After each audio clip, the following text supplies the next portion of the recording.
सत श्री अकाल दोस्तों, मेरा नाम बलजीत सिंह। अज आप 10th क्लास का 15वां चैप्टर करन लगे। चैप्टर का नाम क्या, संभावनावां। ठीक है जी, प्रोबेबिलिटी चैप्टर है। ये असीं सिर्फ यही देखना है भी किसी चीज़ की होने की संभावना कितनी है। बहुत सौखा चैप्टर है, 10th लैवल तक तो बहुत सौखा है, फिर अगे जाके थोड़ा जिहा औखा हो जाता है। तो ये की कहता है, पहला भूमिका साडे कोल कहता संभावनावां ते सिद्धांत। संभावना के सिद्धांत ते त्रुटियां के सिद्धांत होण गणितिक रुचि का अति व्यवहारिक महत्व का एक विशाल समूह स्थापित करते हैं। मतलब हम क्योंकि प्रोबेबिलिटी बहुत इंपॉर्टेंट हो चुकी है, संभावनावां इंपॉर्टेंट हो चुकी है। इनू ये असीं पढ़ना की है तो सवाल किद्दां कढ़ने ने। ठीक है, बहुत ही सिंपल है, कुछ भी नहीं करना है। ये सिर्फ मतलब लाइक जिवें आपां कहने आइडिया लगाना है ना, भी अज बारिश पैण की संभावना कितनी है। ठीक है ना, ये चीज़ों बारे गल करनी है। पर पहला तो थोड़ी जी हिस्टरी दी हुई है।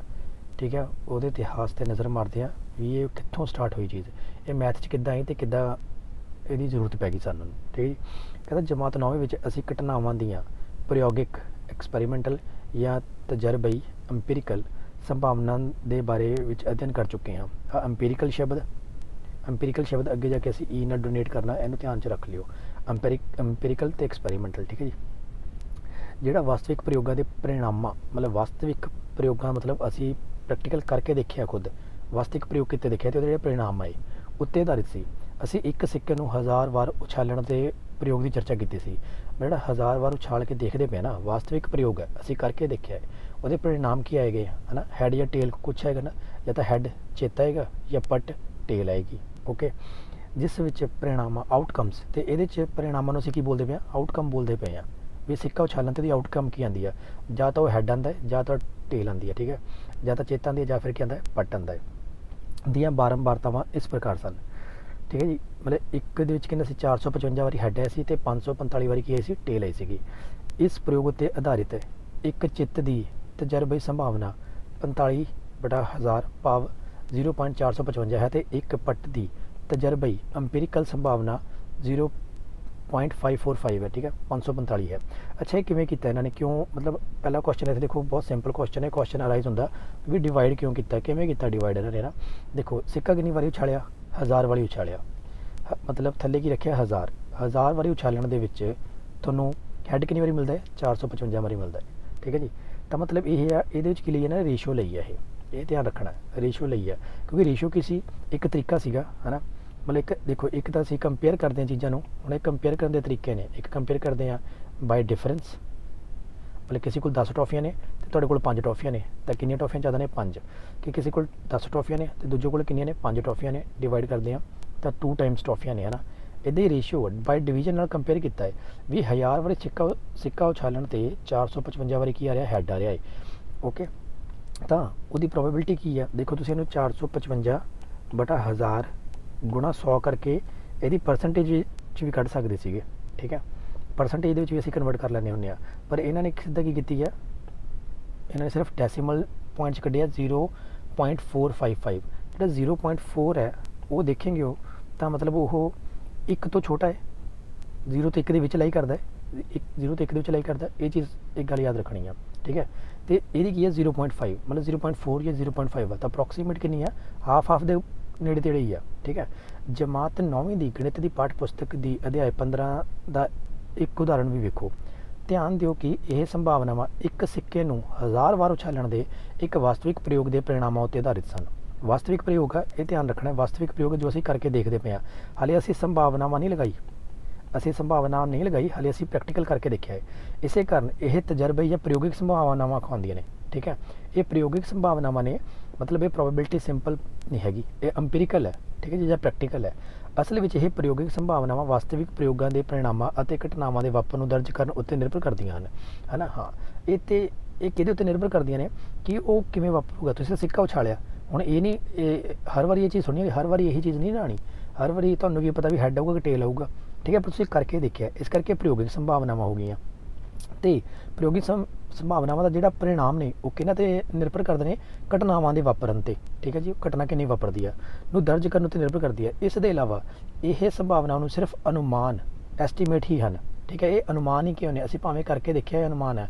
क्योंकि जे असीं मान लो अज लाइक मंडे आ, मंडे वाले दिन मैं सिक्के नूं 1000 वारी उछालदा है ना, तो वो मैनूं अज वारी एक बारी हैड मिलते हैं 455, तो टेल की मिलते हैं मैनूं 545 ਇਹ ਮੰਡੇ ਨੂੰ ਹੈ। ਜੇ ਮੈਂ ਟਿਊਜ਼ਡੇ ਨੂੰ ਇਹੀ ਦੁਬਾਰਾ ਕੋਸ਼ਿਸ਼ ਕਰਦਾ ਹੈ ਕਿ ਮੈਂ ਟਿਊਜ਼ਡੇ ਨੂੰ ਦੁਬਾਰਾ ਸਿੱਕੇ ਨੂੰ ਛਾਲਾਂ 1000 ਵਾਰੀ ਕਿ ਇਹੀ ਆਨਸਰ ਮੈਨੂੰ ਮਿਲੇਗਾ, ਨਹੀਂ, ਇੱਦਾਂ ਵੀ ਹੋ ਸਕਦਾ ਇਸ ਵਾਰੀ ਅੱਜ ਮੈਨੂੰ 400 ਮਿਲਣ ਤੇ ਇਹ ਮੈਨੂੰ ਕਿੰਨੇ ਮਿਲਣ 600, ਹੈਡ ਮੈਨੂੰ 400 ਮਿਲਣ, ਟੇਲ ਮੈਨੂੰ 600 ਮਿਲਣ, ਇੱਦਾਂ ਵੀ ਹੋ ਸਕਦਾ ਹੈ। ਜੇ ਵੈਡਨਸਡੇ ਨੂੰ ਛਾਲ ਕੇ ਦੇਖਾਂ ਤਾਂ ਮੈਨੂੰ ਹੈਡ 500 ਮਿਲਣ ਤੇ ਟੇਲ ਵੀ 500 ਮਿਲਣ, ਠੀਕ ਹੈ। ਪਰ ਜਿਹਦੀ ਸੰਭਾਵਨਾਵਾਂ ਹੈ, ਜੇ ਅਸੀਂ ਸੰਭਾਵਨਾਵਾਂ ਅਸੀਂ ਐਵਰੇਜ ਕੱਢਦੇ ਹਾਂ, ਜੇ ਅਪਰੋਕਸੀਮੇਸ਼ਨ ਲਗਾਉਣ ਦੀ ਕੋਸ਼ਿਸ਼ ਕਰਦੇ ਹਾਂ ਤਾਂ ਸਾਨੂੰ ਇਹ ਪਤਾ ਲੱਗੂਗਾ ਕਿ ਵੀ ਹਾਫ ਮਤਲਬ 400 450 500 ਇਹਦੇ ਨੇੜੇ ਤੇੜੇ ਹੀ ਆ। ਇੱਦਾਂ ਨਹੀਂ ਹੋਊਗਾ ਕਿ 100 ਵਾਰੀ ਹੈਡ ਆ ਗਿਆ ਤੇ 900 ਵਾਰੀ ਟੇਲ ਆ ਗਿਆ, ਹੈ ਨਾ। ਮਤਲਬ ਇੱਦਾਂ ਵੀ ਹੋ ਸਕਦਾ, ਨਹੀਂ ਵੀ ਹੋ ਸਕਦਾ, ਇਹੀ ਤਾਂ ਸੰਭਾਵਨਾ ਹੈ। ਸੰਭਾਵਨਾ ਕੀ ਹੈ? ਕੁਝ ਵੀ ਹੋ ਸਕਦਾ ਹੈ। ਪਰ ਅਸੀਂ ਇੱਕ ਸੰਭਾਵਨਾ ਨੂੰ ਵੀ ਪਤਾ ਕਰਨ ਦੀ ਕੋਸ਼ਿਸ਼ ਕਰਦੇ ਹਾਂ, ਸੰਭਾਵਨਾ ਕਿੰਨੀ ਹੈ, ਠੀਕ ਹੈ ਜੀ। ਸੰਭਾਵਨਾ ਫਿਕਸ ਆਨਸਰ ਨਹੀਂਗਾ, ਪਰ ਸੰਭਾਵਨਾ ਪਤਾ ਕਰਨ ਦੀ ਕੋਸ਼ਿਸ਼ ਕਰਦੇ ਹਾਂ। ਸੰਭਾਵਨਾ ਫਿਕਸ ਕਿੱਦਾਂ ਹੋਏਗੀ ਅੱਗੇ ਜਾ ਕੇ ਦੇਖਦੇ ਹਾਂ। ਜੇਕਰ ਅਸੀਂ ਇਸੇ ਪ੍ਰਯੋਗ ਨੂੰ 1000 ਵਾਰ ਇੱਕ ਸਿੱਕੇ ਨੂੰ ਉਛਾਲ ਕੇ ਕਰੀਏ ਤਾਂ ਸਾਨੂੰ ਇਸ ਦੇ ਅਲੱਗ-ਅਲੱਗ ਅੰਕੜੇ ਪ੍ਰਾਪਤ ਹੋ ਸਕਦੇ ਹਨ, ਹੈ ਨਾ। ਮੰਡੇ ਕਰਨ 'ਤੇ ਅਲੱਗ ਹੋ ਸਕਦੇ ਆ, ਟਿਊਜ਼ਡੇ ਕਰਨ 'ਤੇ ਅਲੱਗ, ਵੈਡਨਸਡੇ ਕਰਨ 'ਤੇ ਅਲੱਗ ਮਿਲਣਗੇ ਸਾਨੂੰ, ਜਿਸ ਵਿੱਚ ਸਾਨੂੰ ਪਹਿਲਾਂ ਨਾਲੋਂ ਵੱਖਰੇ ਸੰਭਾਵਨਾਵਾਂ ਅਨੁਮਾਨ ਪ੍ਰਾਪਤ ਹੋਣਗੇ, ਠੀਕ ਹੈ। ਵੱਖਰੇ ਅਨੁਮਾਨ ਪ੍ਰਾਪਤ ਹੋ ਸਕਦੇ ਆ। ਜਮਾਤ 9ਵੀਂ ਵਿੱਚ ਤੁਸੀਂ ਇੱਕ ਸਿੱਕੇ ਨੂੰ ਅਨੇਕ ਵਾਰ ਉਛਾਲਿਆ ਸੀ ਅਤੇ ਨੋਟ ਕੀਤਾ ਸੀ ਕਿ ਚਿੱਤ ਜਾਂ ਪੱਟ, ਹੈਡ ਜਾਂ ਟੇਲ ਕਿੰਨੀ ਵਾਰੀ ਆਇਆ। ਜਮਾਤ 9 ਦੇ ਅਧਿਆਇ 15 ਦੀ ਕਿਰਿਆ 1 ਅਤੇ 2 ਨੂੰ ਦੇਖੋ। ਤੁਸੀਂ ਇਹ ਵੀ ਵੇਖਿਆ ਸੀ ਕਿ ਜਿਵੇਂ ਜਿਵੇਂ ਸਿੱਕਾ ਉਛਾਲਣ ਦੀ ਸੰਖਿਆ ਵੱਧਦੀ ਗਈ ਉਵੇਂ ਇੱਕ ਚਿੱਤ ਜਾਂ ਪੱਟ ਆਉਣ ਦੀ ਪ੍ਰਯੋਗਿਕ ਸੰਭਾਵਨਾਵਾਂ ਦੀ ਸੰਖਿਆ ਹਾਫ ਦੇ ਨੇੜੇ ਆਉਂਦੀ ਰਹੀ। ਇਹ ਕਿੱਦਾਂ ਹੋ ਗਿਆ? ਮਤਲਬ ਕੋਈ ਸਿੱਕਾ ਤੁਸੀਂ 10 ਵਾਰੀ ਉਛਾਲਦੇ ਹੋ, ਠੀਕ ਹੈ, ਤਾਂ ਸਿੱਕਾ 10 ਵਾਰੀ ਉਛਾਲਦੇ ਹੋ ਤਾਂ ਇੱਦਾਂ ਹੋ ਸਕਦਾ 3 ਵਾਰੀ ਹੈਡ ਆ ਜਾਵੇ ਅਤੇ 7 ਵਾਰੀ ਟੇਲ ਆ ਜਾਵੇ। ਇਹੀ ਸਿੱਕੇ ਨੂੰ ਹੁਣ 100 ਵਾਰੀ ਉਛਾਲਦੇ ਹੋ, ਜਦੋਂ 100 ਵਾਰੀ ਉਛਾਲਦੇ ਹੋ ਤਾਂ ਇੱਦਾਂ ਹੋ ਸਕਦਾ ਹੈ 45 ਵਾਰੀ ਹੈਡ ਆ ਜਾਵੇ ਅਤੇ 55 ਵਾਰੀ ਤੁਹਾਡੇ ਕੋਲ ਕੀ ਆ ਜਾਵੇ? ਟੇਲ ਆ ਜਾਵੇ, ਠੀਕ ਹੈ। ਜਦੋਂ 1000 ਵਾਰੀ ਉਛਾਲਿਆ ਸਿੱਕੇ ਨੂੰ ਤਾਂ ਤੁਹਾਡੇ ਕੋਲ ਕਿੰਨਾ ਹੋ ਗਿਆ? 455 ਅਤੇ 545, ਇਸ ਤਰੀਕੇ ਨਾਲ ਹੋ ਗਿਆ, ਠੀਕ ਹੈ। ਤੁਸੀਂ ਇੱਦਾਂ ਦੇਖਦੇ ਹੋ, ਜੇ 10,000 ਵਾਰੀ ਉਛਾਲਾਂਗੇ, 1 ਲੱਖ ਵਾਰੀ ਉਛਾਲਾਂਗੇ ਤਾਂ ਕੀ ਕਰ ਰਹੇ ਨੇ ਉਹ? ਕਹਿੰਦੇ ਇੱਦਾਂ ਕਰਨ ਨਾਲ ਕੀ ਹੁੰਦਾ ਜਾਊਗਾ, ਉਵੇਂ ਹੀ ਇੱਕ ਚਿੱਤ ਜਾਂ ਪੱਟ, ਹੈਡ ਜਾਂ ਟੇਲ ਆਉਣ ਦੀ ਪ੍ਰਯੋਗਿਕ ਸੰਭਾਵਨਾ ਹਾਫ ਦੇ ਨੇੜੇ ਆਉਂਦੀ ਜਾਊਗੀ। ਦੈਟ ਮੀਨਸ ਜਿਹਨੂੰ ਅਸੀਂ ਡਿਵਾਈਡ ਕਰਕੇ ਦੇਖਾਂਗੇ, ਜਿਵੇਂ ਲਾਈਕ ਜੇ 450 ਨੂੰ ਅਸੀਂ ਡਿਵਾਈਡ ਕਰਦੇ ਹੋ 1000 ਦੇ ਨਾਲ, ਹੈ ਨਾ, ਤਾਂ 4.5, ਠੀਕ ਹੈ। ਤਾਂ ਦੂਜੇ ਨੂੰ ਵੀ ਕਰਕੇ ਦੇਖेंगे ਹੋ ਤਾਂ ਤੁਸੀਂ ਇਹ ਦੇਖੋਗੇ ਇਹ ਵੀ ਹੋ ਸਕਦਾ ਹੈ 550, ਲਾਈਕ 550 ਵੀ ਆ ਜਾਂਦੇ। ਤਾਂ ਮਤਲਬ ਇਹ ਅੱਧ ਦੇ ਵਿੱਚ ਰਹਿ ਰਹੀ ਹੈ ਸੰਭਾਵਨਾਵਾਂ, ਹਾਫ ਦੇ ਨੇੜੇ ਆ। ਅੱਧੀ ਸੰਭਾਵਨਾਵਾਂ ਹੈ। ਅੱਧੀ ਸੰਭਾਵਨਾ ਕਿਹਦੀ ਆ? ਅੱਧੀ ਸੰਭਾਵਨਾ ਹਾਫ ਸੰਭਾਵਨਾ ਹੈਡ ਆਉਣ ਦੀ ਹੈ ਅਤੇ ਹਾਫ ਹੀ ਸੰਭਾਵਨਾਵਾ ਕਿਹਦੀ ਹੈ? ਟੇਲ ਆਉਣ ਦੀ ਆ। ਹਾਫ ਇੱਥੇ ਕੋਈ ਸੰਖਿਆ ਨਹੀਂ ਹੈਗੀ ਕਿ ਅੱਧੀ ਸੰਭਾਵਨਾਵਾਂ। ਅੱਧੀ ਦਾ ਕੀ ਮਤਲਬ ਹੋ ਗਿਆ? ਅੱਧੀ ਦਾ ਮਤਲਬ ਹੋ ਗਿਆ ਕਿ ਇੱਕ ਐਕਸਪੈਰੀਮੈਂਟ ਕੀਤਾ ਕਿੰਨੀ ਵਾਰੀ? 1000 ਵਾਰੀ ਸਿੱਕੇ ਨੂੰ ਉਛਾਲਣ ਦਾ, ਤਾਂ ਹੈਡ ਆਉਣ ਦੀ ਅਤੇ ਟੇਲ ਆਉਣ ਦੀ। ਹੈਡ ਆਉਣ ਦੀ ਸੰਭਾਵਨਾਵਾਂ ਵੀ ਹਾਫ ਹੈ ਅਤੇ ਟੇਲ ਆਉਣ ਦੀ ਵੀ ਹਾਫ ਹੈ। ਦੈਟ ਮੀਨਸ 500 ਵਾਰੀ ਇਹ ਆ ਸਕਦਾ ਹੈ, 500 ਵਾਰੀ ਇਹ ਆ ਸਕਦਾ ਹੈ, ਠੀਕ ਹੈ। ਮਤਲਬ 500/1000 ਕੈਂਸਲ ਕਰਕੇ ਦੇਖ ਲੈਂਗੇ ਤੁਸੀਂ, 1/2 ਅਤੇ 500/1000 ਇਹਨੂੰ ਵੀ ਕੈਂਸਲ ਕਰਕੇ ਦੇਖ ਲੈਂਗੇ ਹੋ ਤਾਂ ਵੀ 1/2। ਕਲੀਅਰ ਚੀਜ਼ ਇਸ ਤਰੀਕੇ ਨਾਲ ਹੈ। ਤੁਸੀਂ ਹੀ ਨਹੀਂ ਸਗੋਂ ਪੂਰੇ ਸੰਸਾਰ ਦੇ ਅਲੱਗ-ਅਲੱਗ ਭਾਗਾਂ ਦੇ ਵਿਅਕਤੀਆਂ ਨੇ ਇਸੇ ਪ੍ਰਕਾਰ ਦੇ ਪ੍ਰਯੋਗ ਕੀਤੇ ਹਨ ਅਤੇ ਚਿੱਤ ਆਉਣ ਦੀ ਸੰਖਿਆ ਨੂੰ ਦਰਜ ਕੀਤਾ ਹੈ, ਠੀਕ ਹੈ। ਕਿਹਨਾਂ ਨੇ ਕੀਤੇ ਨੇ? ਉਦਾਹਰਨ ਦੇ ਤੌਰ 'ਤੇ 18ਵੀਂ ਸਦੀ ਦੇ ਫਰਾਂਸੀਸੀ ਜੀਵ ਵਿਗਿਆਨੀ ਕੋਮੋਟੋ ਡੀ ਬੁਫੋਨ ਨੇ ਇੱਕ ਸਿੱਕੇ ਨੂੰ 440 ਵਾਰ ਉਛਾਲਿਆ ਅਤੇ 248 ਚਿੱਤ ਪ੍ਰਾਪਤ ਕੀਤੇ। ਇਸ ਸਥਿਤੀ ਵਿੱਚ ਇੱਕ ਚਿੱਤ ਆਉਣ ਦੀ ਸੰਭਾਵਨਾ, ਟੋਟਲ ਕਿੰਨੀ ਵਾਰੀ ਉਛਾਲਿਆ? 440 ਵਾਰੀ, ਠੀਕ ਹੈ ਜੀ। ਅਤੇ ਚਿੱਤ ਆਉਣ ਦੀ ਸੰਭਾਵਨਾ 248 ਲਾਈਕ 0.5 ਅਤੇ 0.5 ਕਿਹਦੇ ਇਕੁਅਲ ਹੁੰਦਾ ਹੈ? 5/10 ਦੇ। 5/10 ਕਿਹਦੇ ਇਕੁਅਲ ਹੁੰਦਾ ਹੈ? 1/2 ਦੇ। ਇੱਥੇ 0.7 ਵੀ ਸੀ। ਬ੍ਰਿਟੇਨ ਦੇ J.E. ਕੈਰਿਚ ਨੇ ਸਿੱਕੇ ਨੂੰ 10,000 ਵਾਰ ਉਛਾਲਣ ਵਿੱਚੋਂ 5067 ਚਿੱਤ ਪ੍ਰਾਪਤ ਕੀਤੇ। ਇਸ ਸਥਿਤੀ ਵਿੱਚ ਚਿੱਤ ਆਉਣ ਦੀ ਪ੍ਰਯੋਗਿਕ ਸੰਭਾਵਨਾ 0.5067 ਹੈ, ਠੀਕ ਹੈ। ਪਹਿਲਾਂ ਕਿੰਨੀ ਸੀਗੀ? 0.507 ਸੀਗੀ, ਹੁਣ 0.5067 ਆ। ਮਤਲਬ ਉਹਦੇ ਹੋਰ ਕਲੋਜ਼ ਹੋ ਗਈ ਹੈ, ਇੱਕ ਡੈਸੀਮਲ ਪਲੇਸ ਤੱਕ, ਹੈ ਨਾ। ਅੰਕੜਾ ਵਿਗਿਆਨੀ ਕਾਰਲ ਪੀਅਰਸਨ ਨੇ ਇਸ ਵਿੱਚ ਵਧੇਰੇ ਸਮਾਂ ਲਗਾ ਕੇ ਇੱਕ ਸਿੱਕੇ ਨੂੰ 24,000 ਵਾਰ ਉਛਾਲਿਆ।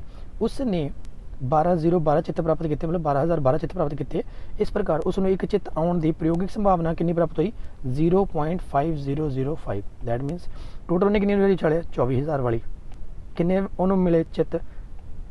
ਠੀਕ ਹੈ ਜੀ, ਮਤਲਬ 12,000 ਮਿਲਦੇ ਪਏ ਨਾ, ਥੋੜ੍ਹੇ 12 ਵਾਰੀ ਜ਼ਿਆਦਾ ਆ ਗਏ, ਠੀਕ ਹੈ ਨਾ। ਦੈਟ ਮੀਨਸ ਮਤਲਬ ਪ੍ਰਯੋਗਿਕ ਸੰਭਾਵਨਾ ਕਿੰਨੀ ਆ ਗਈ? ਹਾਫ ਹੋ ਗਈ ਆ, ਠੀਕ ਹੈ। ਇਹ ਪ੍ਰਯੋਗਿਕ ਸੰਭਾਵਨਾਵਾਂ ਬਾਰੇ ਗੱਲ ਕਰਦੇ ਪਏ ਹਾਂ ਆਪਾਂ। ਹੁਣ ਮੰਨ ਲਓ ਅਸੀਂ ਪ੍ਰਸ਼ਨ ਕਰਦੇ ਹਾਂ, ਜੇਕਰ ਸਿੱਕਾ ਉਛਾਲਣ ਦੇ ਪ੍ਰਯੋਗ ਨੂੰ ਮੰਨ ਲਓ 1 ਮਿਲੀਅਨ ਵਾਰ ਕੀਤਾ ਜਾਵੇ, ਮੈਂ 10 ਲੱਖ ਵਾਰ ਕਰਦੇ ਹਾਂ, 1 ਮਿਲੀਅਨ ਕਿੰਨਾ ਹੁੰਦਾ? 10 ਲੱਖ ਵਾਰ ਕਰਦੇ ਹਾਂ, ਤਾਂ ਚਿੱਤ ਆਉਣ ਦੀ ਪ੍ਰਯੋਗਿਕ ਸੰਭਾਵਨਾਵਾਂ ਕੀ ਹੋਵੇਗੀ? ਜੇਕਰ ਪ੍ਰਯੋਗ 10 ਮਿਲੀਅਨ ਵਾਰ ਕੀਤਾ ਜਾਵੇ ਤਾਂ ਕੀ ਸੰਭਾਵਨਾ ਹੋਏਗੀ? ਤੁਸੀਂ ਆਮ ਜਾਣਕਾਰੀ ਦੇ ਆਧਾਰ ਉੱਤੇ ਇਹ ਮਹਿਸੂਸ ਕਰੋਗੇ ਜਿਵੇਂ ਜਿਵੇਂ ਸਿੱਕੇ ਨੂੰ ਉਛਾਲਣ ਦੀ ਸੰਖਿਆ ਵੱਧਦੀ ਜਾਂਦੀ ਹੈ ਉਵੇਂ ਚਿੱਤ ਜਾਂ ਪੱਟ ਆਉਣ ਦੀ ਪ੍ਰਯੋਗਿਕ ਸੰਭਾਵਨਾਵਾਂ ਦੀ ਸੰਖਿਆ 0.5 ਭਾਵ ਹਾਫ ਦੇ ਨੇੜੇ ਪ੍ਰਤੀਤ ਹੁੰਦੀ ਹੈ।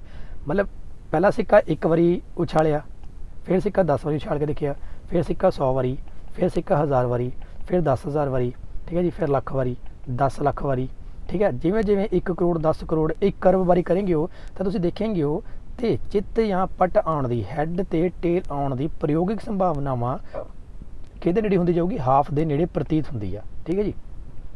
ਅਸੀਂ ਇਸ ਨੂੰ ਚਿੱਤ ਪਟ ਪ੍ਰਾਪਤ ਕਰਨ ਦੀ ਸਿਧਾਂਤਿਕ ਸੰਭਾਵਨਾਵਾਂ ਥਿਓਰੈਟੀਕਲ ਪ੍ਰੋਬੇਬਿਲਿਟੀ ਕਹਿੰਦੇ ਹਾਂ। ਇਸ ਨੂੰ ਅਸੀਂ ਅਗਲੇ ਭਾਗ ਵਿੱਚ ਦੇਖਾਂਗੇ।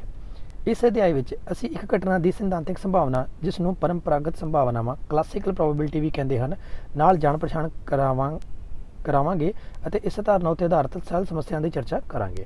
ਹੁਣ ਆ ਗਿਆ ਸੰਭਾਵਨਾ ਕੀ ਹੈ, ਇੱਕ ਸਿਧਾਂਤਿਕ ਦ੍ਰਿਸ਼ਟੀਕੋਣ, ਠੀਕ ਹੈ। ਹੁਣ ਇਹ ਦ੍ਰਿਸ਼ਟੀਕੋਣ ਕੀ ਹੈ, ਕਹਿੰਦਾ ਆਓ ਹੇਠ ਲਿਖੀ ਸਥਿਤੀ ਉੱਤੇ ਵਿਚਾਰ ਕਰੀਏ। ਮੰਨ ਲਓ ਮਤਲਬ ਜਿਹੜੇ ਹੁਣ ਆਪਾਂ ਪਿਛਲੇ ਟੌਪਿਕ ਪੜ੍ਹ ਕੇ ਆਏ ਉਹ 'ਚ ਇਹ ਪੜ੍ਹ ਕੇ ਆਏ ਹਾਂ ਵੀ ਉਹਨਾਂ ਨੇ ਪ੍ਰਯੋਗਿਕ ਸੀਗੀ, ਉਹਨਾਂ ਨੇ ਪ੍ਰਯੋਗ ਕਰਕੇ ਦੇਖੇ ਆ, ਠੀਕ ਹੈ ਜੀ, ਉਹ 'ਚ ਕਰਕੇ ਦੇਖਿਆ ਸੀ ਉਹਨਾਂ ਨੇ। ਹੁਣ ਅਸੀਂ ਸਾਡੇ ਕੋਲ ਤਾਂ ਇੰਨਾ ਟਾਈਮ ਨਹੀਂ ਨਾ ਹੈਗਾ ਕਿ ਅਸੀਂ ਹਰੇਕ ਚੀਜ਼ ਨੂੰ ਕਰਕੇ ਦੇਖੀ ਜਾਈਏ, ਬਾਰ-ਬਾਰ ਕਰਕੇ ਦੇਖੀਏ, ਇੱਦਾਂ ਤਾਂ ਸੰਭਾਵਨਾਵਾਂ ਪਤਾ ਨਹੀਂ ਕਰ ਸਕਦੇ। ਤਾਂ ਫਿਰ ਇਸ ਕਰਕੇ ਪ੍ਰੋਬੇਬਿਲਿਟੀ ਬਣਾਈ ਗਈ ਹੈ। ਕੁਛ ਅਸੀਂ ਹੁਣ ਨਿਯਮ ਬਣਾਵਾਂਗੇ, ਕੁਛ ਰੂਲ ਬਣਾਵਾਂਗੇ, ਕੁਛ ਲਾਅ ਬਣਾਵਾਂਗੇ, ਜਿਹਦੇ ਨਾਲ ਕੀ ਹੋਊਗਾ ਸਾਨੂੰ ਚੀਜ਼ਾਂ ਨੂੰ ਕਰਕੇ ਦੇਖਣ ਦੀ ਲੋੜ ਨਹੀਂ, ਪਰ ਅਸੀਂ ਫਿਰ ਵੀ ਸੰਭਾਵਨਾਵਾਂ ਕਰ ਲਾਂਗੇ ਕਿਸੇ ਚੀਜ਼ ਦੀ ਆਉਣ ਦੀ ਸੰਭਾਵਨਾ ਕਿੰਨੀ ਆ। ਓਕੇ, ਮੰਨ ਲਓ ਇੱਕ ਸਿੱਕੇ ਨੂੰ ਅਚਨਚੇਤ ਮਤਲਬ ਰੈਂਡਮ ਉਛਾਲਿਆ ਜਾਂਦਾ ਹੈ।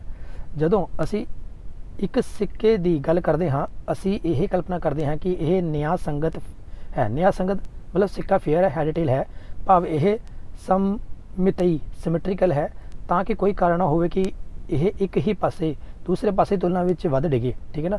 ਬਰਾਬਰ ਹੋਣਾ ਚਾਹੀਦਾ ਹੈ, ਸਿਮੈਟ੍ਰੀਕਲ ਹੋਣਾ ਚਾਹੀਦਾ ਹੈ, ਸਮਮਿਤੀ ਹੋਣਾ ਚਾਹੀਦਾ ਹੈ।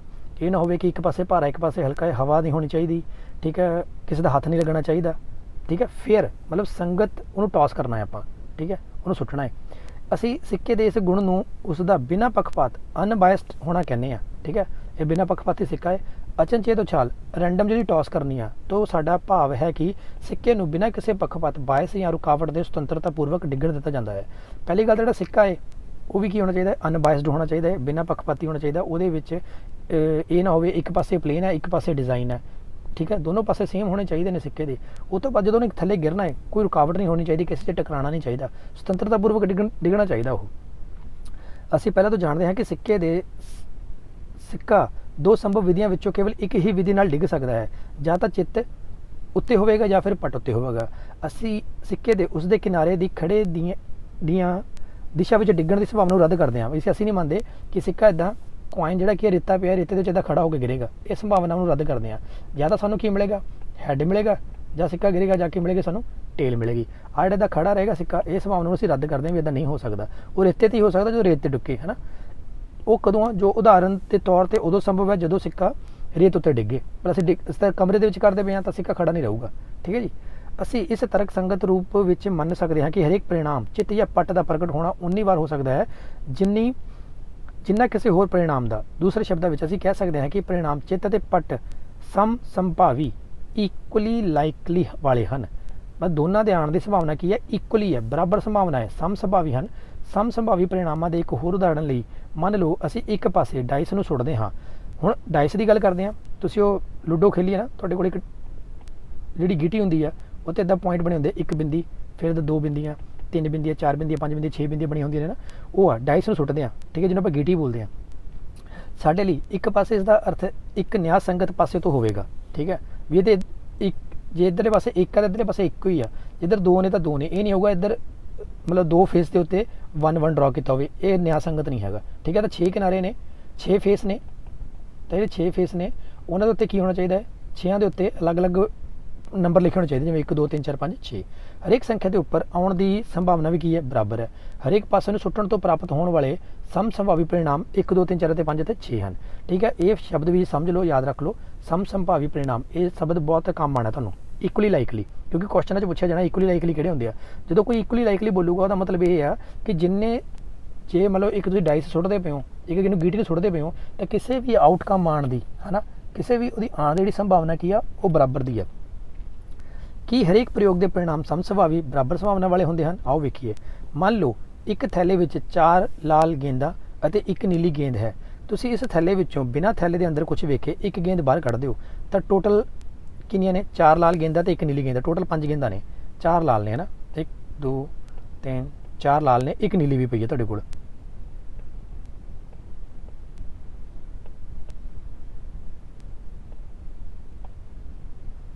ਸਾਰੀਆਂ ਨੀਲੀਆਂ ਹੋ ਗਈਆਂ। ਚਲੋ ਇੱਕ ਤੁਹਾਡੇ ਕੋਲ ਕਿਹੜੀ ਪਈ ਹੈ, 1 ਨੀਲੀ ਗੇਂਦ ਵੀ ਪਈ ਹੈਗੀ ਆ, ਠੀਕ ਹੈ। ਇੱਕ ਆਪਾਂ ਇਦਾਂ ਮੰਨ ਕੇ ਚੱਲਦੇ ਹਾਂ ਇਹਨੂੰ,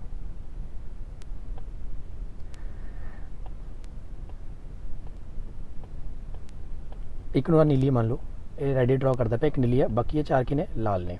ਹੁਣ ਤੁਸੀਂ ਇਸ ਥੈਲੇ ਵਿੱਚੋਂ ਬਿਨਾਂ ਥੈਲੇ ਦੇ ਅੰਦਰ ਕੁਝ ਵੇਖੇ, ਸਿਰਫ ਆਪਣਾ ਹੈਂਡ ਅੰਦਰ ਪਾਓ, 1 ਗੇਂਦ ਬਾਹਰ ਕੱਢ ਦਿਓ। ਇਸ ਦੇ ਕੀ ਪਰਿਣਾਮ ਹਨ ਕਿ 1 ਲਾਲ ਗੇਂਦ ਅਤੇ 1 ਨੀਲੀ ਗੇਂਦ ਦੇ ਪਰਿਮਾਣ ਦੀ ਬਰਾਬਰ ਸੰਭਾਵਨਾ ਹੈ। ਦੇਖੋ ਤੁਸੀਂ ਇਹ 'ਚ ਹੈਂਡ ਪਾਇਆ, ਹੁਣ ਸਮਝਣ ਦੀ ਕੋਸ਼ਿਸ਼ ਕਰੋ, ਇਹਦੇ 'ਚ ਹੈਂਡ ਪਾਏਂਗੇ ਹੋ ਕਿ ਨੀਲੀ ਤੇ ਲਾਲ ਗੇਂਦ ਵਿੱਚ ਚੁੱਕੀ ਜਾਣ ਦੀ ਸੰਭਾਵਨਾ ਬਰਾਬਰ ਹੈ, ਨਹੀਂ, ਕਿਉਂਕਿ 4 ਗੇਂਦਾਂ ਕੀ ਨੇ, ਲਾਲ ਨੇ, ਤਾਂ ਲਾਲ ਗੇਂਦਾਂ ਜ਼ਿਆਦਾ ਨੇ, ਤਾਂ ਲਾਲ ਗੇਂਦ ਚੱਕੇ ਜਾਣ ਦੀ ਸੰਭਾਵਨਾ ਕੀ ਆ, ਜ਼ਿਆਦਾ ਹੈ। ਲਾਲ ਗੇਂਦਾਂ ਚੱਕੀ ਜਾਣ ਦੀ ਸੰਭਾਵਨਾ ਜ਼ਿਆਦਾ ਹੈ, ਨੀਲੀ ਗੇਂਦ ਚੱਕੀ ਜਾਣ ਦੀ ਸੰਭਾਵਨਾ ਘੱਟ ਹੈ, ਕਿਉਂਕਿ ਉਹ 1 ਗੇਂਦ ਆ, ਠੀਕ ਹੈ। ਕਿਉਂਕਿ ਇੱਥੇ 4 ਲਾਲ ਗੇਂਦਾਂ ਹਨ ਅਤੇ ਨੀਲੀ ਗੇਂਦ ਕੇਵਲ 1 ਹੀ ਹੈ, ਇਸ ਲਈ ਤੁਸੀਂ ਇਹ ਜ਼ਰੂਰ ਹੀ ਮੰਨੋਗੇ ਕਿ ਤੁਹਾਡੇ ਦੁਆਰਾ ਨੀਲੀ ਗੇਂਦ ਦੇ ਮੁਕਾਬਲੇ 1 ਲਾਲ ਗੇਂਦ ਦੇ ਬਾਹਰ ਕੱਢਣ ਦੀ ਸੰਭਾਵਨਾ ਜ਼ਿਆਦਾ ਹੈ, ਓਬਵੀਅਸਲੀ ਨਾ। ਤਾਂ 4 ਦੇ ਵਿੱਚੋਂ ਬਹੁਤ ਉਹ ਹੋਊਗਾ ਵੀ ਨੀਲੀ ਗੇਂਦ ਹਰ ਵਾਰੀ ਚੱਕੀ ਜਾਵੇ, ਹੈ ਨਾ, ਬਰਾਬਰ ਸੰਭਾਵਨਾ ਨਹੀਂ ਹੈਗੀ, ਓਕੇ। ਇਸ ਲਈ ਇਹ ਪਰਿਣਾਮ 1 ਲਾਲ ਗੇਂਦ ਜਾਂ 1 ਨੀਲੀ ਗੇਂਦ ਸਮਸੁਭਾਵੀ ਬਰਾਬਰ ਸੰਭਾਵਨਾ ਵਾਲੇ ਨਹੀਂ ਹਨ। ਸਮਝ ਆ ਗਿਆ? ਹੁਣ ਇਹ ਸਮਸੰਭਾਵੀ ਕਿਉਂ ਨਹੀਂ ਹੈਗੀਆਂ? ਕਿਉਂਕਿ ਜਦੋਂ ਚੀਜ਼ਾਂ ਵੱਖ-ਵੱਖ ਹੋ ਜਾਣਗੀਆਂ ਉਦੋਂ ਚੀਜ਼ ਸਮਸੁਭਾਵੀ ਨਹੀਂ ਰਹੂਗੀ, ਠੀਕ ਹੈ। ਤਾਂ ਇਕੁਅਲੀ ਲਾਈਕਲੀ ਨਹੀਂ ਰਹਿਣਗੇ ਇਹ। ਪਰੰਤੂ ਥੈਲੇ ਵਿੱਚੋਂ, ਹੁਣ ਆ ਲਾਈਨ ਨੂੰ ਧਿਆਨ ਨਾਲ ਸੁਣਿਓ, ਪਰੰਤੂ ਥੈਲੇ ਵਿੱਚੋਂ ਕਿਸੇ ਵੀ ਰੰਗ ਦੀ ਗੇਂਦ ਨਿਕਲਣ ਦੇ ਪਰਿਣਾਮ ਸਮਸੁਭਾਵੀ ਹਨ। ਮਤਲਬ ਕਿਸੇ ਵੀ ਰੰਗ ਨੂੰ ਵੀ ਛੱਡ ਦੋ ਨਾ, ਤਾਂ ਗੇਂਦ ਨਿਕਲਣ ਦੇ, ਇਹਦੇ ਵਿੱਚ ਤਾਂ ਕੀ ਪਈ ਹੈ, ਬਾਲ ਹੀ ਪਈ ਹੈ ਨਾ, ਗੇਂਦ ਪਈ ਹੈ ਤੁਹਾਡੇ ਕੋਲ, ਬਾਲ ਪਈ ਆ। ਤੁਸੀਂ ਮੈਨੂੰ ਇਹ ਦੱਸੋ ਜੀ ਬਾਲ ਨਿਕਲਣ ਦੀ ਸੰਭਾਵਨਾ ਕੀ ਆ? ਬਾਲ ਤਾਂ ਨਿਕਲੇਗੀ, ਸਮਸੰਭਾਵੀ ਆ, ਕਿਉਂਕਿ ਹਰ ਵਾਰੀ ਹੱਥ ਪਾਏਂਗੇ ਤੁਹਾਡੇ ਹੱਥ 'ਚ ਕੀ ਆਣੀ ਆ, ਬਾਲ ਤਾਂ ਆਣੀ ਆ, ਠੀਕ ਹੈ। ਇਹ ਨਹੀਂ ਹੈਗਾ। ਹੁਣ ਕਹਿੰਦੇ ਕਿਸੇ ਵੀ ਰੰਗ ਦੀ ਗੇਂਦ ਨਿਕਲਣ ਦੇ ਪਰਿਣਾਮ ਸਮਸੁਭਾਵੀ ਬਰਾਬਰ ਦੀ ਸੰਭਾਵਨਾ ਹਨ, ਕਿਸੇ ਵੀ ਰੰਗ ਦੀ।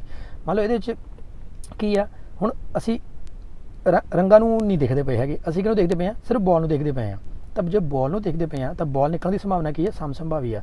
ਪਰ ਜੇ ਅਸੀਂ ਕਹਿੰਦੇ ਲਾਲ ਤੇ ਨੀਲੀ, ਖਾਸ ਕਰਕੇ ਲਿਖਦੇ ਹਾਂ ਲਾਲ ਤੇ ਨੀਲਾ, ਫਿਰ ਲਾਲ ਦੀ ਜ਼ਿਆਦਾ ਹੈ ਤੇ ਨੀਲੇ ਦੀ ਜ਼ਿਆਦਾ ਹੈ। ਪਰ ਜੇ ਅਸੀਂ ਕਹਿੰਦੇ ਹਾਂ ਰੰਗਦਾਰ ਗੇਂਦ, ਕੋਈ ਉਹ ਗੇਂਦ ਜਿਹੜੀ ਰੰਗੀਨ ਹੋਵੇ, ਹੈ ਨਾ, ਤਾਂ ਇੱਥੇ ਜਿਹੜਾ ਹੈ ਕਿਸੇ ਵੀ ਰੰਗ, ਮਤਲਬ ਸਾਨੂੰ ਰੰਗ ਤੋਂ ਨਹੀਂ ਲੈਣਾ ਦੇਣਾ, ਕਿਸੇ ਵੀ ਰੰਗ ਦਾ ਮਤਲਬ ਕਿ ਸਾਨੂੰ ਰੰਗ ਤੋਂ ਨਹੀਂ ਲੈਣਾ ਦੇਣਾ, ਸਾਨੂੰ ਰੰਗਦਾਰ ਗੇਂਦ ਵੀ ਉਹ ਗੇਂਦ ਦੇ ਉੱਤੇ ਕਲਰ ਕੀਤਾ ਹੋਵੇ। ਤਾਂ ਜੇ ਚਾਹੇ ਉਹ ਰੈੱਡ ਬੋਲ ਹੈ, ਚਾਹੇ ਉਹ ਬਲੂ ਬੋਲ ਹੈ, ਠੀਕ ਹੈ ਨਾ, ਚਾਹੇ ਤੁਸੀਂ ਇਹਨੂੰ ਰੰਗ ਵੀ ਛੱਡ ਦਿਓ, ਕੱਲੀ ਗੇਂਦ ਬਾਰੇ ਸੋਚੋ, ਤਾਂ ਗੇਂਦ ਨਿਕਲ ਦੀ ਸੰਭਾਵਨਾ ਵੀ, ਕਿਉਂਕਿ ਗੇਂਦ ਤਾਂ ਪਈ ਆ, ਗੇਂਦ ਤਾਂ ਨਿਕਲੇਗੀ। ਇਹਦੇ ਵਿੱਚੋਂ ਇਹ ਤਾਂ ਨਹੀਂ ਰਸਗੁੱਲੇ ਜਾਂ ਗੁਲਾਬ ਜਾਮਣ ਜਾਂ ਕੁਛ ਇੱਦਾਂ ਹੋਰ ਚੀਜ਼ ਬਾਹਰ ਆ ਜਾਏਗੀ, ਉਹ ਤਾਂ ਵਿੱਚ ਕੁਛ ਨਹੀਂ ਪਿਆ, ਬਾਲ ਹੀ ਪਈ ਹੈ ਨਾ, ਤਾਂ ਬਾਲ ਹੀ ਬਾਹਰ ਆਏਗੀ। ਤੇ ਰੰਗਦਾਰ ਗੇਂਦ ਮਤਲਬ ਉਹ ਗੇਂਦ ਜੇ ਤੇ ਰੰਗ ਕੀਤਾ ਹੋਵੇ ਤਾਂ ਉਹ ਵੀ ਸੰਭਾਵਨਾ ਹੈਗੀ, ਕਿਉਂਕਿ ਸਾਰੀਆਂ ਗੇਂਦਾਂ ਤੇ ਰੰਗ ਕੀਤਾ ਹੋਇਆ ਹੈ, ਸਾਰੀਆਂ ਤੇ ਰੰਗ ਕੀਤਾ ਹੋਇਆ ਹੈ। ਤਾਂ ਕਿਸੇ ਵੀ ਗੇਂਦ ਨੂੰ ਹੱਥ ਪਾਏਂਗੇ ਹੋ ਤਾਂ ਤੁਹਾਡੇ ਹੱਥ 'ਚ ਕਿਹੜੀ ਬਾਲ ਹੈਗੀ, ਜੇ ਤੇ ਰੰਗ ਕੀਤਾ ਹੋਏਗਾ। ਇਸ ਕਰਕੇ ਕਿਸੇ ਵੀ ਰੰਗ ਦੀ ਗੇਂਦ ਮਤਲਬ ਰੰਗਦਾਰ ਗੇਂਦ ਨਿਕਲਣ ਦੇ ਪਰਿਣਾਮ ਬਰਾਬਰ ਹਨ। ਪਰ ਜੇ ਲਾਲ ਤੇ ਨੀਲੇ ਦੀ ਗੱਲ ਕਰਦੇ ਹੋ ਫਿਰ ਨਹੀਂ, ਲਾਲ ਜ਼ਿਆਦੀਆਂ ਨੇ, ਨੀਲੀ ਘੱਟ ਹੈ, ਤੇ ਲਾਲ ਦੇ ਨਿਕਲਣ ਦੀ ਸੰਭਾਵਨਾ ਕੀ ਹੋਗੀ, ਜ਼ਿਆਦਾ ਹੋਗੀ, ਠੀਕ ਹੈ। ਇੱਕੋ ਹੀ ਕੁਐਸਚਨ ਕਿੰਨੇ ਤਰੀਕੇ ਨਾਲ ਬਣ ਗਿਆ,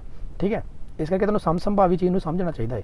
ਇਸ ਲਈ ਹਰੇਕ ਪ੍ਰਯੋਗ ਦੇ ਪਰਿਣਾਮਾਂ ਦਾ ਸਮਸੰਭਾਵੀ ਸਮਾਨ ਸੰਭਾਵਨਾ ਵਾਲੇ ਹੋਣਾ ਜ਼ਰੂਰੀ ਨਹੀਂ ਹੈ, ਠੀਕ ਹੈ। ਹੁਣ ਇੱਦਾਂ ਤੁਹਾਨੂੰ ਪ੍ਰਯੋਗ ਨਹੀਂ ਮਿਲਣਗੇ ਕਿ ਸਾਰੇ ਸਮਸੰਭਾਵੀ ਹੋਣ। ਤਾਂ ਜਿਹੜੇ ਪ੍ਰਯੋਗ ਨੇ ਉਹ ਵੀ ਕੀ ਹੋ ਗਏ ਨੇ, 2 ਤਰ੍ਹਾਂ ਦੇ ਹੋ ਗਏ ਨੇ। ਇੱਕ ਤਾਂ ਪ੍ਰਯੋਗ ਕੀ ਹੋ ਗਏ ਨੇ, ਸਮਸੰਭਾਵੀ, ਜਿਹਨਾਂ ਦੀ ਸੰਭਾਵਨਾ ਕੀ ਆ, ਸਮਾਨ ਹੈ। ਇੱਕ ਪ੍ਰਯੋਗ ਕਿਹੜੇ ਹੋ ਗਏ ਜਿਹਨੇ ਸਮਸੰਭਾਵੀ ਨਹੀਂ ਹਨ। ਤਾਂ ਸਮਸੰਭਾਵੀ ਕਿਹੜੇ ਹੋ ਗਏ, ਸਿੱਕਾ ਹੋ ਗਿਆ, ਠੀਕ ਹੈ, ਉਹ ਗੀਟੀ ਹੋ ਗਈ, ਲਾਈਕ ਡਾਈਸ ਹੋ ਗਈ, ਹੈ ਨਾ, ਡਾਈਸ ਹੋ ਗਈ, ਤੇ ਕੱਲੀ ਗੇਂਦ ਹੋ ਗਈ, ਕੱਲੀ ਜੇ ਇੱਕੋ ਹੀ ਵਿੱਚ ਹੀ ਤੁਹਾਡੇ ਕੋਲ ਕੀ ਪਈਆਂ ਨੇ, ਬਾਲਾਂ ਪਈਆਂ ਨੇ 4, ਗੇਂਦ ਕੱਢਣ ਦੀ ਸੰਭਾਵਨਾ ਜੇ ਇੱਦਾਂ ਕੁਐਸਚਨ ਪੁੱਛਿਆ ਜਾਂਦਾ ਹੈ ਸਮਸੁਭਾਵੀ। ਰੰਗਦਾਰ ਗੇਂਦ ਕੱਢਣ ਦੀ ਸੰਭਾਵਨਾ ਫਿਰ ਵੀ ਸਮਸੁਭਾਵੀ। ਜੇ ਲਾਲ ਤੇ ਨੀਲੀ ਦੀ ਗੱਲ ਕਰਦੇ ਹੋ, 4 ਲਾਲ ਨੇ 1 ਨੀਲੀ ਆ, ਫਿਰ ਇਹ ਸਮਸੰਭਾਵੀ ਨਹੀਂ ਹੋਊਗਾ, ਕਿਉਂਕਿ 4 ਦੀ ਪ੍ਰੋਬੇਬਿਲਿਟੀ ਸੰਭਾਵਨਾ ਕਿਉਂਕਿ ਜ਼ਿਆਦਾ ਹੋ ਗਈ ਹੈ, ਬਰਾਬਰ ਸੰਭਾਵਨਾ ਨਹੀਂ ਹੈਗੀ, ਸਮਸੰਭਾਵੀ ਨਹੀਂ ਹੈਗਾ ਪਰਿਣਾਮ, ਠੀਕ ਹੈ। ਪਰੰਤੂ ਇਸ ਅਧਿਆਇ ਵਿੱਚ ਅਸੀਂ ਇਹ ਮੰਨ ਕੇ ਚੱਲਾਂਗੇ ਹਰੇਕ ਪ੍ਰਯੋਗ ਦੇ ਪਰਿਣਾਮ ਸਮਸੁਭਾਵੀ ਹਨ। ਲੋ ਜੀ, ਸੌਖਾ ਹੋ ਗਿਆ ਕੰਮ। ਜਿਹੜਾ ਇਹ ਚੈਪਟਰ ਹੈ ਇਹਦੇ 'ਚ ਅਸੀਂ ਕੀ ਇਹ ਮੰਨ ਕੇ ਚੱਲਣਾ ਹੈ, ਜਿਹੜਾ ਤੁਹਾਨੂੰ ਕੁਐਸਚਨ ਵੀ ਪੁੱਛੇ ਜਾਣਗੇ ਉਹ ਇਹੀ ਪੁੱਛੇ ਜਾਣਗੇ ਜਿਨ੍ਹਾਂ ਦੀ ਸੰਭਾਵਨਾਵਾਂ ਕੀ ਹੋਣਗੀਆਂ, ਸਮਸੰਭਾਵੀ ਵੀ ਹੋਣਗੀਆਂ, ਤੇ ਤੁਹਾਨੂੰ ਟੈਨਸ਼ਨ ਲੈਣ ਦੀ ਲੋੜ ਨਹੀਂ ਹੈ, ਬੜਾ ਵੀ ਸੋਚਣ ਦੀ ਲੋੜ ਨਹੀਂ ਹੈ, ਓਕੇ। ਹੁਣ ਪ੍ਰੋਬੇਬਿਲਿਟੀ, ਇੱਥੋਂ ਪ੍ਰੋਬੇਬਿਲਿਟੀ ਸਟਾਰਟ ਹੁੰਦੀ ਹੈ। ਪਹਿਲਾਂ ਤਾਂ ਕਹਾਣੀਆਂ ਸੀ ਸਾਰੀਆਂ ਵੀ ਪ੍ਰਯੋਗਿਕ ਪ੍ਰੋਬੇਬਿਲਿਟੀ ਕੀ ਆ, ਸਮਸੰਭਾਵੀ ਕੀ ਆ, ਇਕੁਅਲੀ ਲਾਈਕਲੀ ਕੀ ਆ, ਇਹ 2 ਵਰਡ ਸਮਝਣੇ ਜ਼ਰੂਰੀ ਸੀਗੇ, ਕੁਐਸਚਨ ਅਜੇ ਪੁੱਛੇ ਜਾਣੇ ਨੇ। ਹੁਣ ਅੱਗੇ ਜਮਾਤ 9ਵੀਂ ਵਿੱਚ ਅਸੀਂ ਇੱਕ ਘਟਨਾ E ਦੀ ਪ੍ਰਯੋਗਿਕ ਜਾਂ ਤਜਰਬਈ ਸੰਭਾਵਨਾ PE ਨੂੰ ਹੇਠ ਲਿਖੇ ਰੂਪ ਵਿੱਚ ਪਰਿਭਾਸ਼ਿਤ ਕੀਤਾ ਸੀ। ਇੱਥੇ E ਨੂੰ ਐਕਸਪੈਰੀਮੈਂਟਲ ਮੰਨ ਲਓ, ਠੀਕ ਹੈ, ਚਾਹੇ ਐਮਪੀਰੀਕਲ ਮੰਨ ਲਓ। P ਕੀ ਹੈ, ਪ੍ਰੋਬੇਬਿਲਿਟੀ ਜਿਹਦਾ ਐਕਸਪੈਰੀਮੈਂਟ ਕੀਤਾ ਹੈ, ਪ੍ਰਯੋਗਿਕ ਬੋਲੋ या तजर्बा बोल लो, एक्सपैरीमेंटल बोल लो या एम्पीरिकल बोल लो, ठीक है जी। तब प्रोबेबिलिटी ई, इत्थे ई का मतलब की है जो तुसीं कुछ किया है वो एक्सपैरीमेंट करके देखिया उस चीज़ का, मतलब यतना कोशिश की संख्या जिस विच घटना घटी है तो यतना की कुल संख्या मतलब 1000 बार की किते सिक्के उछाले, 1000 बार सी की यतन किया किस चीज़ को, सिक्के उछालण का, टोटल किन्ने यतन किए 1000, तो घटना की घटी है मान लो 400 बार की आया हैड, तो मतलब एक ही बन गई थोड़ी प्रोबेबिलिटी 400/1000, ठीक है।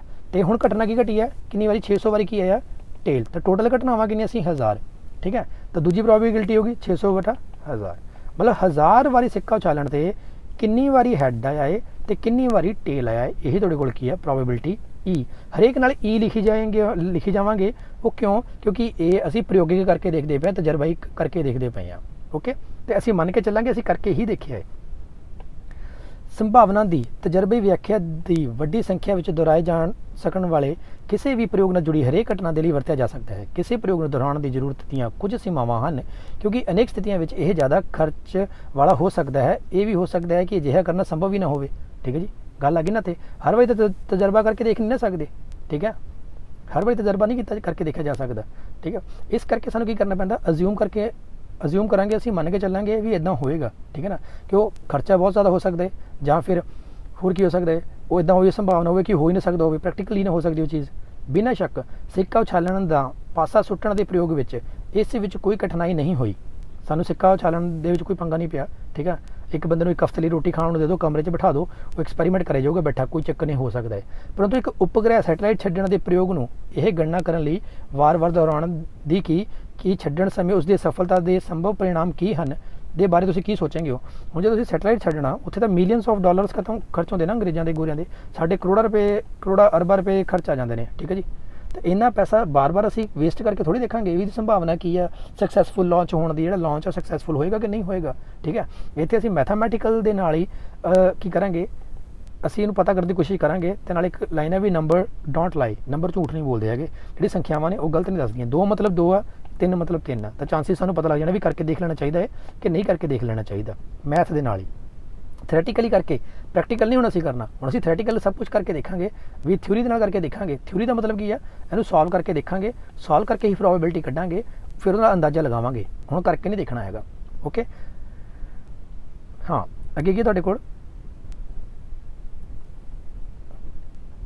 तुसीं की सोचदे हो, या एक भूचाल के कारण हुई बहुमंजिली इमारत नष्ट होवेगी या नहीं, की तजर्बे संभावना परिणामों की गणना करने भूचाल की घटना के दोबारा वापरने के बारे में तुसीं की कह सकते हो, ठीक है ना। भूचाल आवे ना आवे, असीं भूचाल लैके नहीं आ सकते, भूचाल नेचर अपने आप आंदा है, टैक्टोनिक प्लेटां दे करके आंदा ना, वो जियोग्राफी का सारा कंसैप्ट है। तो वो बार बार थोड़ी असीं देखा मंजिल गिरन बहुमंजिली इमारत गिरन की संभावना की है, वो फिर मैथामैटिकली तरीके नाल लभणी पैणी है।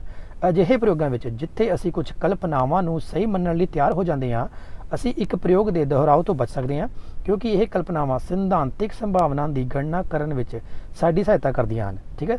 कल्पनावां की करनगियां, सिद्धांतिक संभावना की गणना करन च असीं हुण गणना करनी उहनां दी, परिणामां की बराबर संभावना होण समसंभावी की कल्पना जिहड़ी अनेक प्रयोगों में मनण योग हुंदियां हन, जिवें कि उपर सिक्का उछालण अते पासा सुट्टण के दौरान उदाहरण विच हन।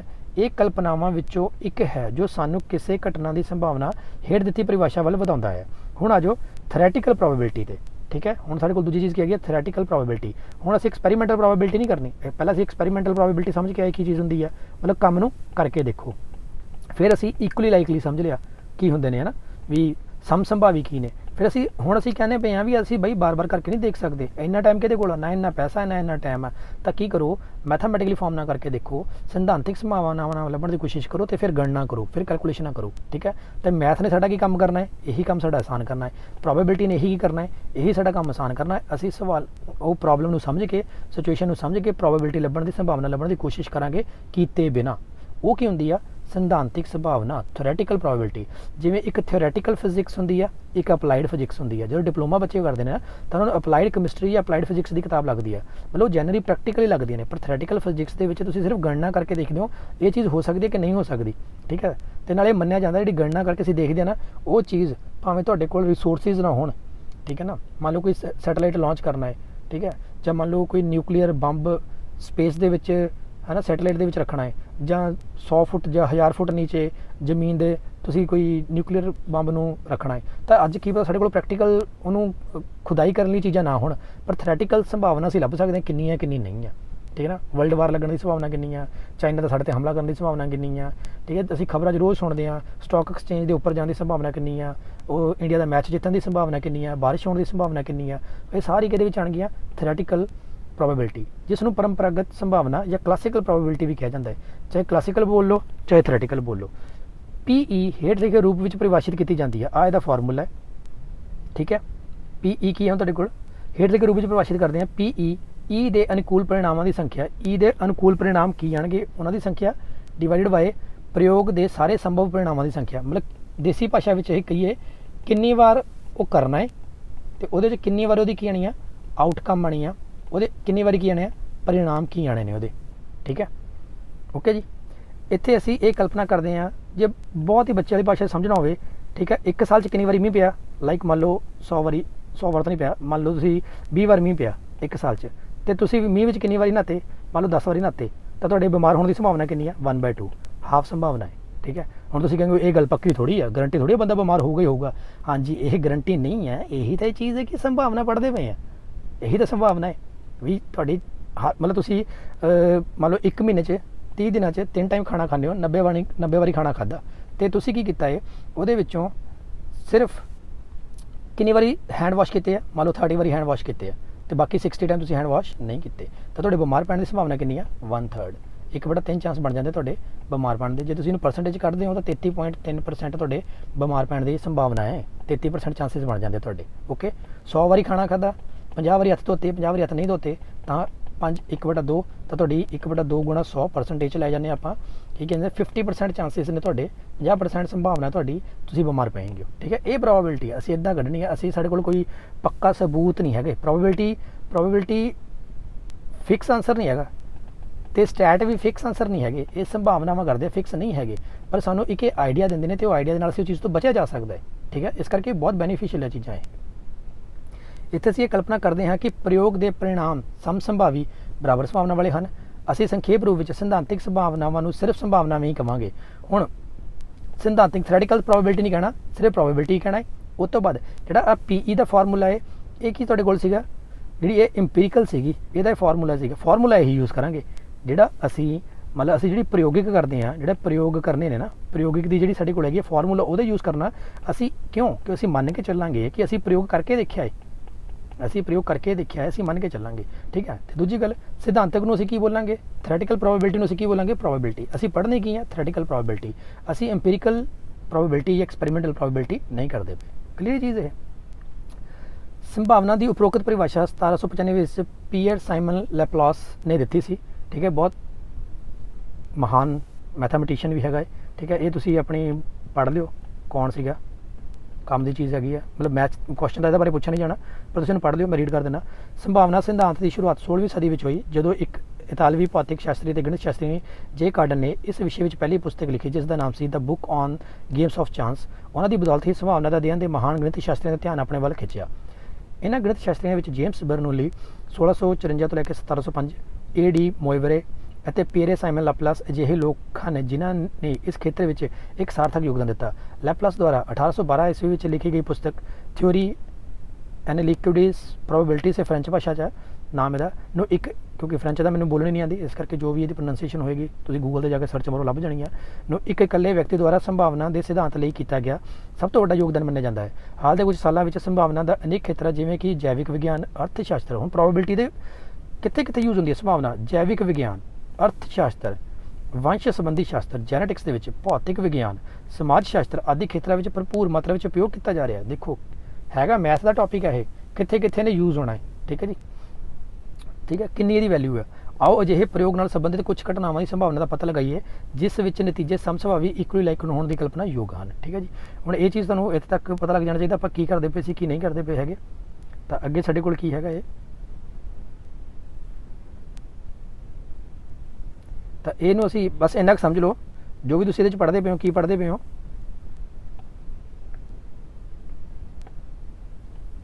ਸੰਭਾਵਨਾ ਜਿਹੜਾ ਚੈਪਟਰ ਹੈ, ਤਾਂ ਹੁਣ ਤੱਕ ਜਿਹੜਾ ਇੰਨਾ ਵੱਡਾ ਲੈਕਚਰ ਜਿਹੜਾ ਬੋਲਿਆ ਉਹ 'ਚ ਇਹਦਾ ਕਹਿਣ ਦਾ मतलब सिर्फ इन्ना की है संभावना।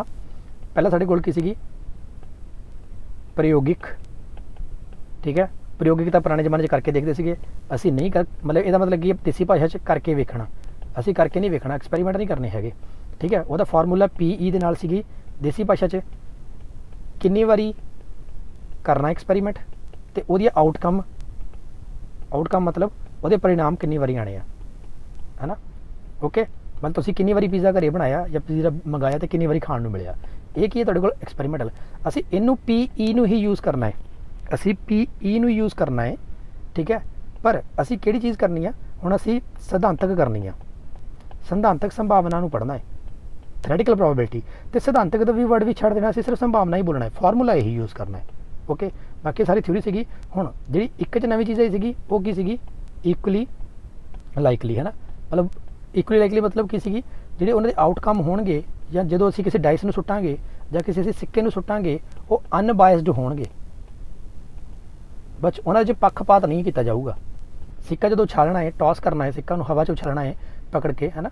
ਮੰਨ ਲਓ ਕੋਈ ਬੰਦੇ ਨੇ ਸਿੱਕੇ ਨੂੰ ਕੀ ਕਰਨਾ ਹੈ, ਟੌਸ ਕਰਨਾ ਹੈ, ਤਾਂ ਸਿੱਕਾ ਟੌਸ ਕੀਤਾ ਜਾਣਾ। ਪਹਿਲੀ ਗੱਲ ਤਾਂ ਇਹ ਸਿੱਕਾ ਸਹੀ ਹੋਣਾ ਚਾਹੀਦਾ, ਦੋਨੋਂ ਪਾਸੇ ਠੀਕ ਹੋਣੇ ਚਾਹੀਦੇ। ਦੂਜੀ ਗੱਲ ਇਹ ਸਿੱਧਾ ਗਿਰਨਾ ਚਾਹੀਦਾ ਜ਼ਮੀਨ ਤੇ, ਰੇਤਾ ਨਹੀਂ ਪਿਆ ਹੋਣਾ ਚਾਹੀਦਾ, ਇਹਦਾ ਖੜਾ ਨਹੀਂ ਹੋਣਾ ਚਾਹੀਦਾ, ਇਹਨੂੰ ਵੀ ਛੱਡ ਦਾਂਗੇ। ਤੀਜੀ ਚੀਜ਼ ਕੀ ਸੀਗੀ ਕਿ ਇਹਦੇ ਵਿੱਚ ਹੈਡ ਜਾਂ ਟੇਲ ਹੋਏਗਾ, ਇਹ ਹੋਵੇ ਇੱਕ ਪਾਸੇ ਹੈਡ ਹੋਵੇ ਦੂਜੇ ਪਾਸੇ ਟੇਲ ਹੋਵੇ ਨਾ। ਰੂਲਸ ਪਹਿਲਾਂ ਫਿਕਸ ਕੀਤੇ ਜਾਣਗੇ ਕਿੱਦਾਂ ਕਰਨਾ ਹੈ। ਤਾਂ ਹੁਣ ਅੱਗੇ ਅਸੀਂ ਸਿਰਫ ਕੀ ਕਰਨੀ ਆ, ਸਿਧਾਂਤਕ ਸੰਭਾਵਨਾ ਪੜ੍ਹਨੀ ਆ ਤੇ ਉਹਨੂੰ ਅਸੀਂ ਬੋਲ ਦਾਂਗੇ ਸੰਭਾਵਨਾ ਹੀ ਪੜ੍ਹਨੀ ਆ। ਅਸੀਂ ਸਵਾਲ ਕੱਢਣੇ ਆ, ਸਵਾਲ ਮਤਲਬ ਸਾਨੂੰ ਜਿਹੜੀ ਪ੍ਰੋਬਲਮ ਦਿੱਤੀਆਂ ਜਾਣਗੀਆਂ ਅਸੀਂ ਕਰਕੇ ਨਹੀਂ ਵੇਖਣੀਆਂ, ਕਰਕੇ ਨਹੀਂ ਵੇਖਣਾ, ਅਸੀਂ ਸਿਰਫ ਉਹਨੂੰ ਮੈਥਾਮੈਟਿਕਲੀ ਫਾਰਮ ਦੇ ਵਿੱਚ ਗਣਨਾ ਕਰਨੀ ਉਹਨਾਂ ਦੀ, ਠੀਕ ਹੈ ਜੀ। ਇਹ ਸੀਗੀ ਪ੍ਰੋਬੇਬਿਲਿਟੀ ਬਾਰੇ ਇੰਟਰੋਡਕਸ਼ਨ। ਪ੍ਰੋਬੇਬਿਲਿਟੀ 'ਚ ਅਸੀਂ ਕਰਨਾ ਕੀ ਹੈ, ਪੜ੍ਹਨਾ ਕੀ ਹੈ। ਉਸ ਤੋਂ ਬਾਅਦ ਸਾਰੀ ਉਦਾਹਰਨਾਂ ਦੇਖਦੇ ਹਾਂ, ਉਦਾਹਰਨਾਂ ਤੋਂ ਬਾਅਦ ਅਸੀਂ ਐਕਸਰਸਾਈਜ਼ ਦੇਖਾਂਗੇ। ਸਿੰਪਲ ਤੁਹਾਨੂੰ ਬਿਨਾਂ ਕਿਸੇ ਕਾਪੀ ਪੈਨ ਚੱਕੇ ਵੀ ਇਹ ਤੁਸੀਂ ਸੋਲਵ ਕਰ ਸਕਦੇ ਹੋ, ਕਿਉਂਕਿ ਤੁਹਾਨੂੰ ਬਹੁਤ ਸੌਖਾ ਕਰ ਦਿੱਤਾ ਗਿਆ ਚੈਪਟਰ ਦੇ ਵਿੱਚ, ਠੀਕ ਹੈ ਜੀ। ਕਿਉਂ, ਕਾਰਨ ਕੀ ਉਹਦਾ, ਕਿਉਂਕਿ ਸਭ ਕੁਝ ਕੀ ਹੋਣਾ, ਇਕੁਅਲੀ ਲਾਈਕਲੀ ਹੋਣਾ, ਸਮਸੰਭਾਵੀ ਨਤੀਜੇ ਹੋਣੇ ਆ, ਇਸ ਕਰਕੇ। ਚਲੋ ਇਹ ਵੀਡੀਓ ਲੈਕਚਰ ਦੇਖਣ ਦਾ ਤੁਹਾਡਾ ਬਹੁਤ ਬਹੁਤ ਧੰਨਵਾਦ। Thank you so much.